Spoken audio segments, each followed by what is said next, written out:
Vida é conexão. Nossa, essa lei é punk. Não estamos sós, somos determinados e determinamos.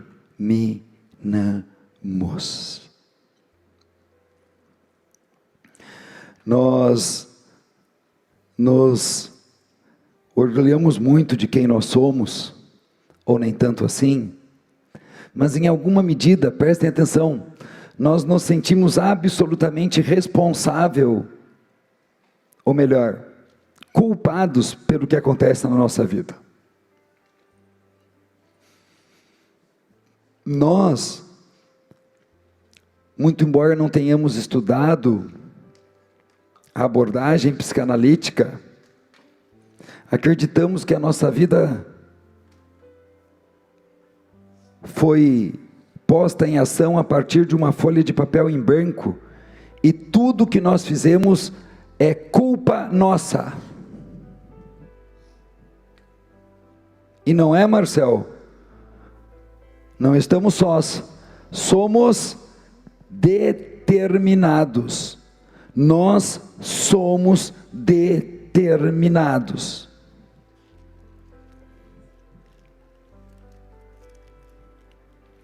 A história que me chega e que eu quero compartilhar com vocês é do meu primo Ed. O meu primo Ed era um moreno alto de 1,85 m mais ou menos, muito bonito, muito carinhoso, muito gentil, muito educado, muito simpático, modelo fotográfico, manequim de passarela, um gato. E o Ed, em dado momento da vida dele, começou a beber. Ele morava em Caxias do Sul. Aí meu pai se importava muito com os sobrinhos dele, com os irmãos dele. Trouxe o Ed para trabalhar conosco. Aí o Ed trabalhava na fábrica de sorvete que meu pai tinha. E aí ele tinha trazido uma Variante, aquela caminhonetinha antiga. Ele dizia: Marcel, eu vou ali dar uma olhada por mecânico, tu sabe como é que é, né, Marcel? Eu já sabia qual era a olhadinha que ele ia dar, né? Não era na Variante, era no boteco. Aí ele voltava com cheiro de cachaça. Ele morava com a minha avó em São Borja. A minha avó quebrava aquela garrafa de cachaça. Depois eles voltaram para Caxias. E um dia eu fui visitar o meu avô, e meu avô tinha os olhos claros, me abraçou, ficou feliz, eu abracei a avó era grande. Minha avó Neuza fazia um pão feito em casa, sem medida. Alguém já viu fazer pão sem medida? Minha avó fazia pão sem medida, botava a mão assim, dava sempre o mesmo pão, sem medida. Aí me abraçaram, fiquei feliz. E eu perguntei, e o Ed morava com eles, já estava um homem. Aí o semblante do meu avô caiu.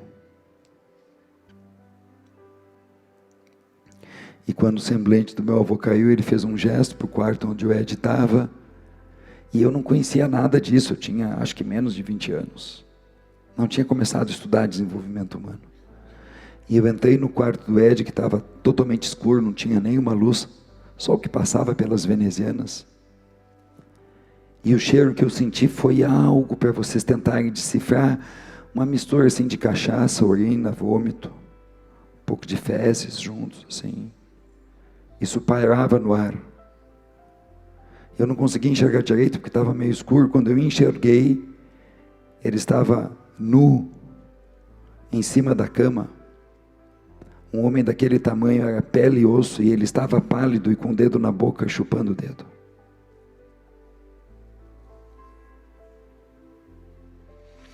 O que eu não contei para vocês e eu quero contar agora, é que lá atrás eu ficava brabo com o Ed.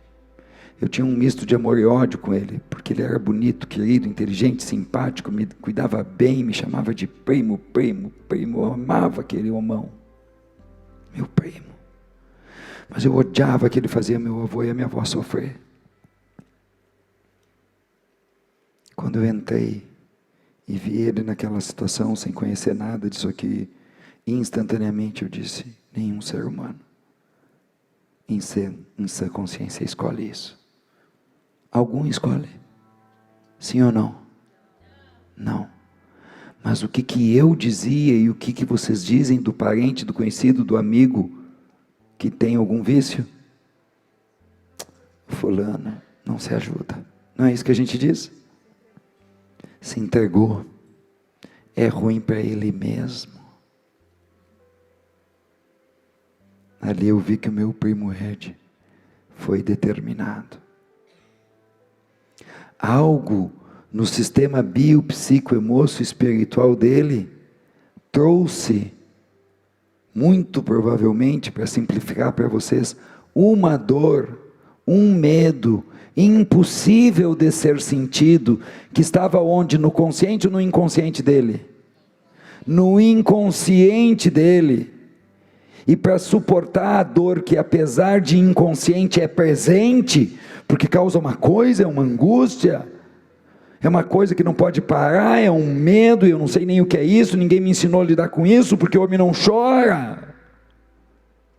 Seja homem. Então eu tomo uma cervejinha com os amigos, até meu pai me dá uma cervejinha quando eu sou adolescente, sim ou não? Ah, eu estou tomando uma cervejinha, mas isso aqui é bom. E eu nem penso que isso aqui é bom porque é bom, eu só sei que é bom, mas é bom porque, sabe aquela angústia que estava aqui? Opa, ela não está mais. E aí quando passa o efeito da cervejinha, cadê a cervejinha? Está me seguindo? Que a pessoa começa recreativamente, é capturada porque tem uma dor oculta, que é anestesiada pela bebida, pelo jogo de videogame. Ele foi determinado. E eu sei que alguns de vocês ficam putos com isso, mas cadê o livre-arbítrio? Está aí, é desse tamanho assim, ó. E eu vou provar para vocês isso. Tu escolheu o bairro e a cidade e a casa que tu nasceu, sim ou não? Tu não escolheu. E lá naquele bairro, os teus amiguinhos brincavam de determinada maneira, que era diferente do outro bairro, sim ou não? E isto determinou quem tu és ou não? Sim, senhor. Sim, senhor. Olha só, ela disse, eu nasci no meio da bagunça, eu viro bagunça?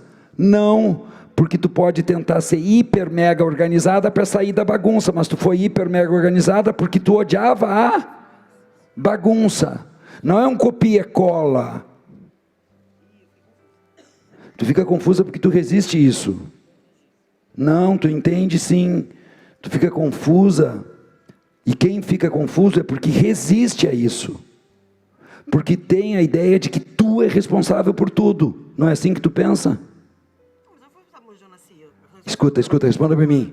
Escuta, tu não acha que tu é responsável por tudo que tu faz agora? Tu é culpada de tudo? Não, eu tenho um passado que me trouxe até aqui. É disso que eu estou falando. Então me escuta, vamos até o final, tá bom? Vê esse racional. Pega eu sou solto, completamente solto. Nós tínhamos uma brincadeira de polícia ladrão, era em 4 quarteirões, sabe 4 quarteirões? Você separava 20 piá para um lado e 20 para outro, polícia ladrão, e 20 tinha que achar 20, e nós entrava em qualquer casa, em qualquer telhado. Nós entrava na casa de 4 quarteirões. Tudo. Agora tu imagina um guri que foi criado, e eu não estou criticando, tá bom? Num condomínio que ele não pode sair porque o pai e a mãe têm medo. Quem é mais solto para o mundo? Eu que fui lá, mas eu não sou melhor, porque daqui a pouco ele é mais nerd que eu, pronto, eu não estou falando, pronto, eu sou mais burro para informática, mas sou mais solto. Meu pai e minha mãe me colocaram num ônibus com 14 anos de idade, eu achei lindo. Aí me fui de São Borja para Porto Alegre. Quando eu desci, como é que pega ônibus para Viamão? É lá, eu fui 2,5 quilômetros no escuro, 6 da manhã em Porto Alegre, e eu achei lindo, mas eu estava, juro para vocês que eu achava lindo.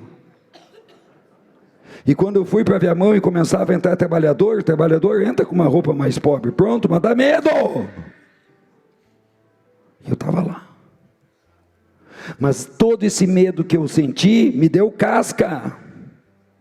O dia que eu coloquei o meu filho de 14 anos na escola, eu olhei para ele e disse assim: foi assim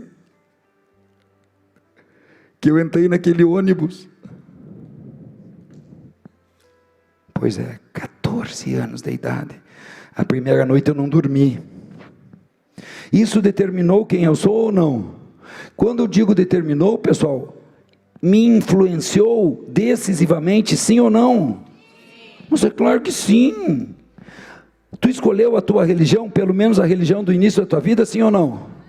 E isso determinou quem tu és? Sim, nem que seja porque diz, eu odeio essa bosta e vou para outra. Claro, gente, meu Deus, a gente sofre milhares, dezenas de influências. Então vamos pegar um pouquinho mais pesado, vocês estão muito leves.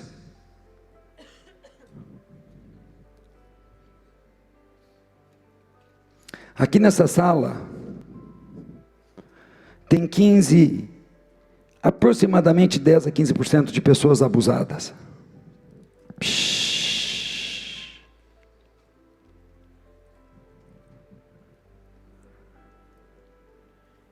Tu estava naquela escola, naquela sala de aula, que tinha aquela coleguinha que abusou de ti, sexualmente.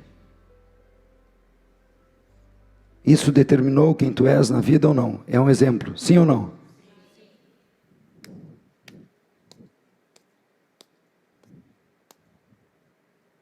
Claro que sim, pessoal. O problema é que vocês ouvem isso, e aí é que nem as pessoinhas do Instagram, tá, mas não justifica. Essa é uma revoltada. Ela é revoltada, porque tu acha que ela está pensando no que eu estou dizendo ou no que ela viveu? Ela está pensando no que ela viveu. Mal ela sabe que essa raiva que ela tem de mim não é porque ela quer, porque ela também foi o quê? Determinada. E porque também vocês ouvem que o fato de nós sermos determinados nos tira o direito de escolha e nos tira a nossa responsabilidade. Eu não disse isso. Eu só quero dizer que se eu fizesse uma fotografia de quem tu és, tem traços em ti que tu não escolheu ter, sim ou não? E que aconteceu fortuitamente, porque teu pai foi morar naquele bairro, escolheu aquela profissão, tu parou naquela escola, foi fortuito. Te forjou, te influenciou, ou nós somos imunes? Se nós fôssemos imunes, nós não tínhamos traumas, pronto. Nós não tínhamos criança ferida, nós não somos imunes. E se nós fôssemos imunes, não tinha inconsciente. Para que inconsciente? O consciente é para abafar e esconder o que nós não damos contas. Agora consegui explicar? O que está no nosso inconsciente nos determinou. Eu olhei para o meu pai com 120 quilos e prometi, eu não vou ser gordo. E porque vida é conexão, o que mais nós criticamos nosso pai, nós repetimos. E estava eu com 96 quilos. É uma outra determinação, de um outro jeito, que meu pai não tem nada a ver com isso. Mas a minha postura diante dele determinou. E vocês não conhecem famílias de suicidas? Sim ou não? Famílias de mães solteiras? Sim ou não? Mas é claro, meus queridos. Mas eu insisto, é difícil ouvir isso, porque parece que a gente não tem nada para fazer, e tem mais, tá? E tem mais. Presta atenção, gente, essa conversa é muito séria, muito profunda, a gente não tem em qualquer lugar, tá? Porque ouvir isso é como se nós estivéssemos absolvendo as más pessoas. Eu aceitar que nós somos determinados é como se eu absolvesse um bandido, um sequestrador, um assassino, um abusador. Mas eu não estou dizendo que ele é uma boa pessoa e que ele tem que ficar inocente. Eu não sou advogado de defesa de más pessoas. Eu não sou advogado de defesa de pais disfuncionais. Eu sou um esclarecedor de como as coisas funcionam. A verdade é que um pai disfuncional não escolheu, ou escolheu? Claro que não escolheu. Wander, pensa no que mais foi difícil para o teu pai fazer. Não precisa me dizer. Ou melhor, no que mais te doeu do que o teu pai fez. Todos os nossos pais fizeram alguma coisa que nos doeu. Pensa no que mais te doeu. Aí aqui tem um interruptor de luz. Para cima liga, eu vou chamar de maldade do pai. E para baixo liga a bondade do pai. Teu pai está aqui e maldade é aquela coisa que ele fez que tu não gostou. Se o teu pai pudesse, ele ligava a bondade ou ligava a maldade? A bondade. Que pai que escolhe não dar um abraço num filho? Nesse botão, eu vou abraçar meu filho, eu não vou abraçar meu filho? Nenhum. Nenhum. Mas ele transfere ele que determina quem ele é.